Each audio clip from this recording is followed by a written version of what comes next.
Bismillahirrahmanirrahim. Assalamualaikum warahmatullahi wabarakatuh. Baik, perkenalkan, saya Siva Agnia Rahmidaga, mahasiswi program studi Bahasa dan Kebudayaan Arab Universitas Al-Azhar Indonesia. Pada kesempatan kali ini, saya akan menjelaskan materi yang berjudul Search of Errors. Baik, langsung saja. Nah, sebelum kita masuk ke pembahasan, kita juga perlu mengetahui important terms and concept used in this capture. Nah, di sini ada 12, yaitu ada kata serapan palsu, generalisasi berlebihan, asosiasi silang, hyperkoreksi, analogi keliru, kategorisasi keliru, pengurangan redundansi, pergantian bahasa, penyederhanaan, ekstensi berlebihan, penghindaran topik, pola siap pakai. Nah, di sini perlu kita ketahui bahwa ada dua penyebab utama kesalahan dalam bahasa, pembelajaran bahasa, yaitu ada kognitif dan juga komunikatif. Kognitif adalah proses internal pembelajar saat membentuk aturan, dan komunikatif adalah usaha menyampaikan pesan dengan sumber daya terbatas.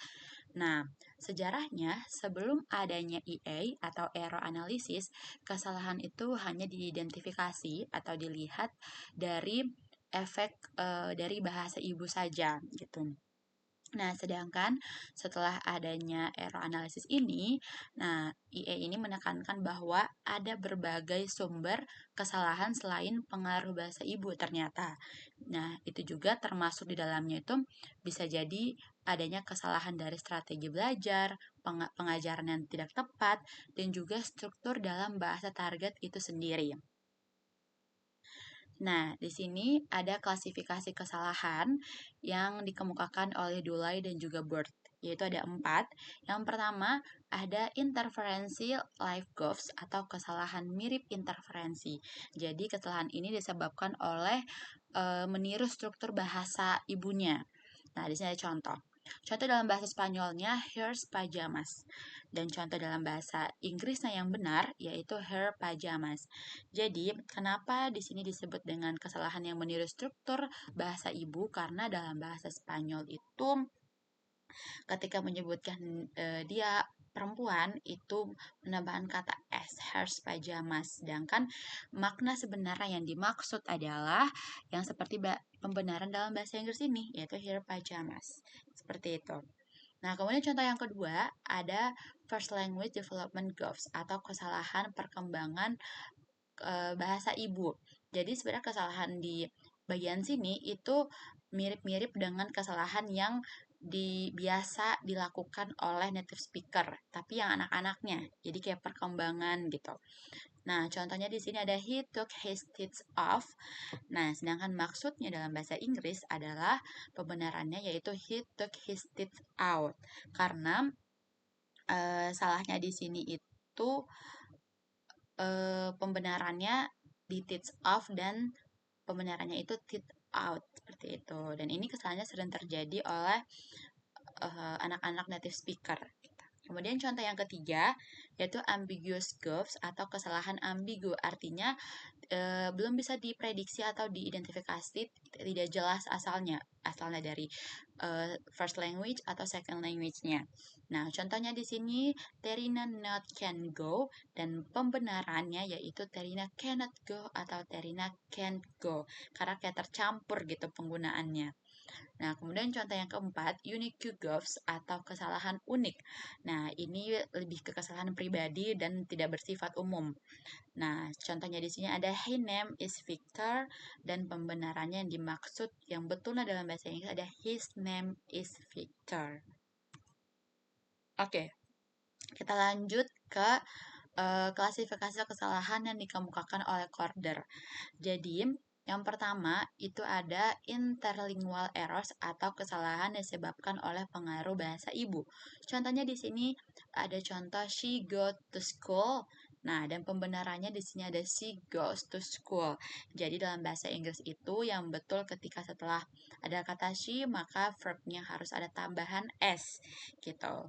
Kemudian yang kedua, intralingual errors atau kesalahan yang asalnya dari sistem bahasa kedua atau bahasa target. Nah, contohnya di sini he didn't went to the market. Dia menggunakan verb went. Sedangkan yang betul dalam bahasa Inggris yaitu he didn't go to the market. Nah, salahnya di sini adalah karena setelah did itu kan verb yang harus uh, maka harus dinamakan bentuk dasar yaitu go, bukan bentuk lampau yaitu when. Maka di sini kesalahannya dan di bawahnya langsung ada pembetulannya.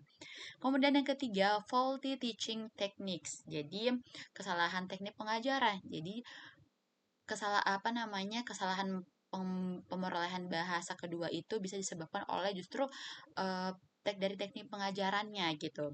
Nah, contohnya di sini ada the cat is at the table. Nah, kemudian pembedaran yang seharusnya yaitu adalah the cat is under the table.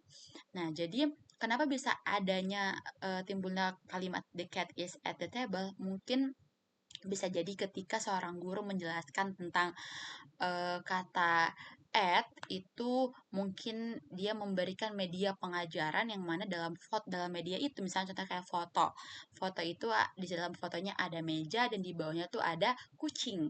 Nah, jadi situ mungkin murid atau pelajar itu menyimpulkan bahwa at itu bisa dijadikan menentuk bisa digunakan untuk menentukan tempat umum gitu, tempat secara umum. Nah, jadi metode pengajaran yang tidak tepat, seperti penjelasan yang membingungkan, contoh yang salah, atau urutan materi yang membingungkan itu bisa menjadi satu kesalahan dalam memperoleh bahasa kedua. Oke, kemudian selanjutnya kita masuk ke interlingual errors atau ini kesalahan yang berasal dari pengaruh bahasa ibu. Jadi perpindahan struktur dari bahasa ibu ke bahasa target itu dibagi menjadi 5, yaitu fonologis, yang mana cara pengucapan atau tekanan kata dalam bahasa Persia itu berbeda dengan bahasa Inggris. Nah, pelajar Persia sering seperti itu, yaitu menekankan bahasa Inggris yang disamakan dengan penyebutan mereka sehari-hari dalam bahasa Persia. Kemudian yang kedua ada morfologis, yang mana pelajar ini cenderung menghilangkan akhiran jamak s, padahal dalam bahasa Inggris itu diperlukan. Gitu. Kemudian dalam nomor 3 yaitu ada tata bahasa, yang mana tidak membedakan bentuk present tense dan present progressive. Sedangkan dalam bahasa Inggris beda tuh antara present, past, dan future gitu.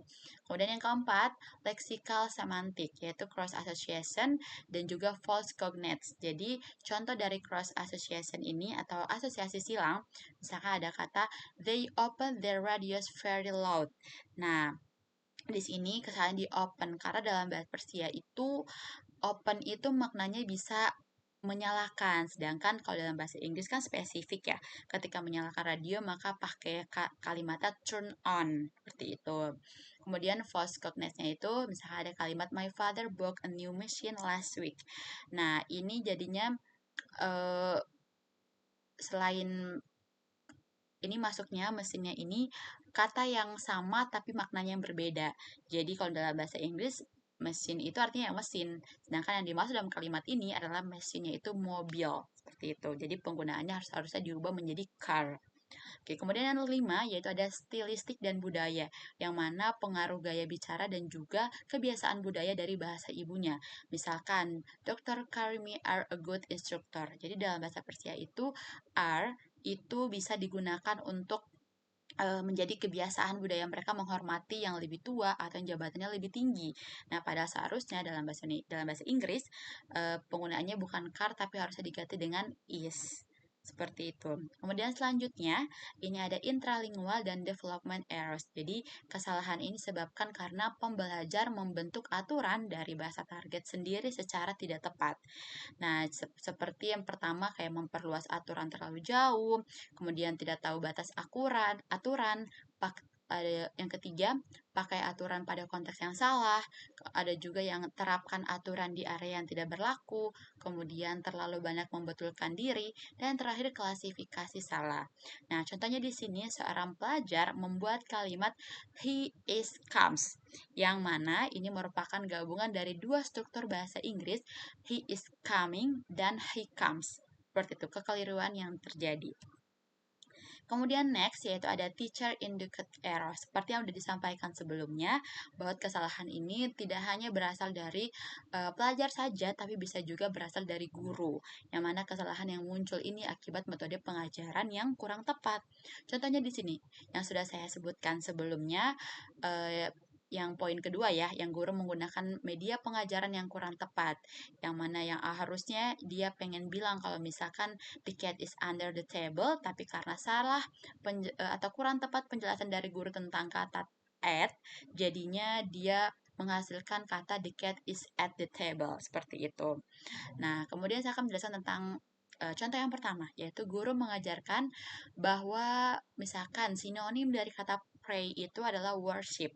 Nah, bisa jadi seorang pelajar ini menyimpulkan bahwa penggunaan yang biasa dia tahu contoh dari pray to God. Nah, itu bisa dia gunakan juga untuk kata worship. Jadinya worship to God. Nah, itu kan adanya kesalahan ya. Karena eh, ada apa ya, pengajaran yang kurang tepat gitu, atau penggambaran kepada murid yang kurang tepat. Jadi yang harusnya yang tadinya worship to God harus diubah atau pembenarannya itu worshiping God, seperti itu. Nah, kemudian selanjutnya ada strategi pembelajaran bahasa.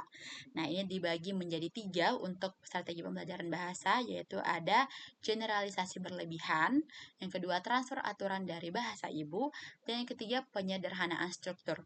Contohnya di sini, kita ambil ada kata Daddy want chair, dan pembenarannya dalam bahasa Inggris adalah Daddy wants a chair. Jadi maksudnya adalah, walaupun contohnya ini salah, maksud dari strategi pembelajaran bahasa ini adalah meskipun kalimatnya tidak lengkap, tapi maknanya ini tetap tersampaikan. Tidak bisa, walaupun tetap, yang penting tetap bisa dipahami dan bisa digunakan untuk komunikasi pelajar pemula, seperti itu. Kemudian yang terakhir ada strategi komunikasi, yaitu saat keterbatasan bahasa tapi ingin tetap berkomunikasi. Maksudnya mungkin simpelnya bisa tersebut bisa dimengerti dulu lah. Benar salahnya bisa belakangan. Yang penting maknanya itu tersampaikan. Nah, dibagi menjadi 6 jenis, yaitu ada avoidance, topik avoidance atau menghindari topik sulit. Kemudian yang ketiga berhenti di tengah kalimat, yang keempat sisipkan kata bahasa ibu, kemudian yang keempat frasa hafal, yang kelima frasa hafalan, dan yang keenam bertanya ke penutur asli atau bisa buka kamus. Mungkin sekarang lebih ke searching di Google, kemudian udah banyak juga kamus digital seperti itu. Contohnya di sini misalkan orang ini mau bilang eh, apa namanya, ada kalimat yang komunikasi yang kurang bahasa yang kurang tepat, yaitu a cloth for my nose. Nah, itu kan ada bahasa simpel yaitu handkerchief, yaitu sarung tangan gitu kan. Tapi nggak apa-apa walaupun dia menggunakan kata ini. Artinya walaupun keterbatasan dalam bahasanya dia, kosakatanya, tapi yang penting maknanya tersampaikan, bisa dimengerti dahulu. Nah, itu dia penjelasan yang dapat saya sampaikan. Kurang lebihnya mohon maaf. Terima kasih atas perhatiannya. Wassalamualaikum warahmatullahi wabarakatuh.